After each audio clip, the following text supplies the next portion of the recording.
सभी दोस्तों को नमस्कार। मार्केट की बात करेंगे, शेयर बाज़ार की बात करते हैं दोस्तों। टाटा स्टील लिमिटेड की बात करते हैं। टाटा ग्रुप की बड़ी कंपनी है, मेटल सेक्टर से रिलेटेड कंपनी है। स्टॉक प्राइस में गिरावट देखने को मिल रही है। इंट्राडे में 165 166 के आसपास कारोबार कर रहा है। नतीजों के बाद गिरावट देखने को मिल रही है दोस्तों। तो नतीजों की बात करेंगे और ये जो स्टॉक में गिरावट देखने को मिल रही है, जो स्टॉक गिरा है, तो आगे शेयर प्राइस कैसा रहेगा, इस पॉइंट के ऊपर इस वीडियो में बात करते हैं।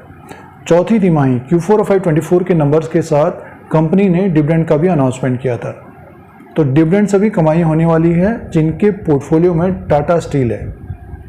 इंटरनेशनली बिजनेस होता है टाटा स्टील का, और पिछले एक साल का जो रिटर्न है टाटा स्टील का, आज तो गिरा है 55% का रिटर्न है दोस्तों। 105 इसका लो था, 177 रुपया 70 पैसा हाई बनाया। तो एक बुलिश ट्रेंड बना हुआ है पिछले एक साल में, आज इसमें गिरावट है। तो सबसे पहले जो नतीजों का अपडेट आया था उसकी बात कर लेते हैं, आगे फिर बात करेंगे शेयर प्राइस कैसा रह सकता है, क्या परफॉर्मेंस रह सकती है शेयर प्राइस की।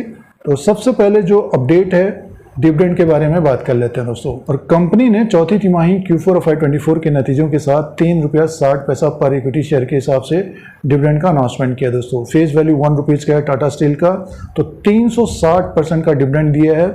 और इसके लिए जो रिकॉर्ड डेट होगी, जो रिकॉर्ड डेट तय की गई है, और वो रिकॉर्ड डेट है 21 जून 2024। 21 जून 2024 रिकॉर्ड डेट होगी, फ्राइडे है उस दिन। एक्स डेट भी 21 जून 2024 होगी। इससे पहले जिन्होंने खरीदारी की होगी या जिनके पोर्टफोलियो में टाटा स्टील है, एक भी शेयर होगा तो 3 रुपया 60 पैसा पर इक्विटी शेयर के हिसाब से डिविडेंड मिलेगा दोस्तों।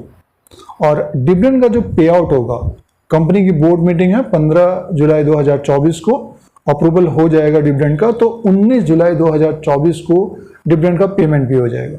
तो शेयर होल्डर्स की कमाई होने वाली है डिविडेंड से, जिन्होंने अपने पोर्टफोलियो में 100 के आसपास से स्टॉक को ले रखा है, या फिर डिविडेंड से कमाई भी करना चाहते हैं, तो रिकॉर्ड डेट ध्यान में रखिएगा। और रिकॉर्ड डेट का अपडेट है 21 जून 2024। तो ये डिविडेंड का डिटेल है दोस्तों। बात करते हैं नंबर्स की दोस्तों। तो कंसोलिडेटेड स्टेटमेंट है ये टाटा स्टील का।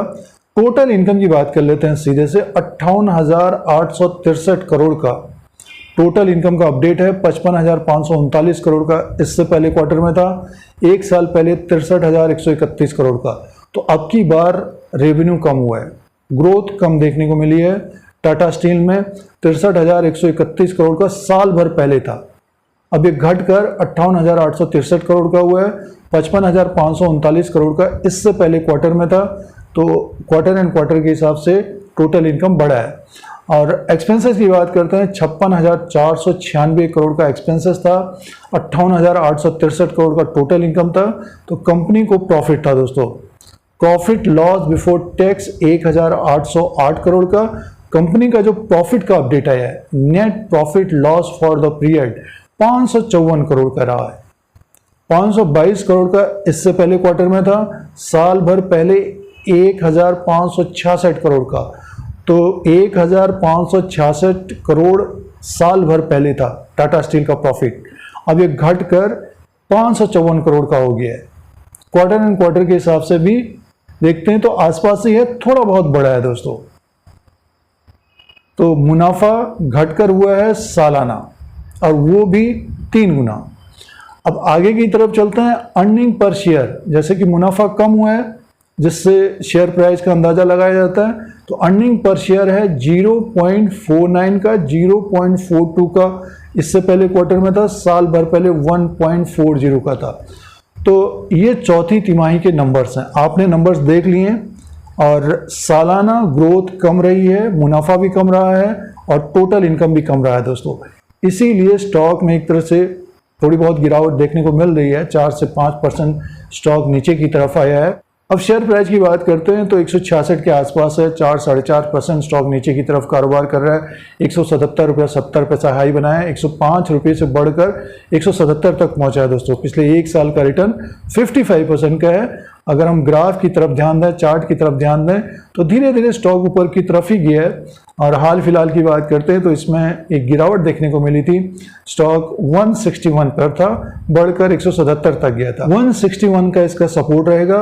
161 के नीचे स्टॉक फिसलता है तो स्टॉक में गिरावट बढ़ सकती है, 150 तक आता हुआ दिखाई दे सकता है। अब बात करते हैं टाटा स्टील में क्या करना चाहिए दोस्तों। नतीजे आपने देख लिए हैं, डिविडेंड का अनाउंसमेंट हुआ है।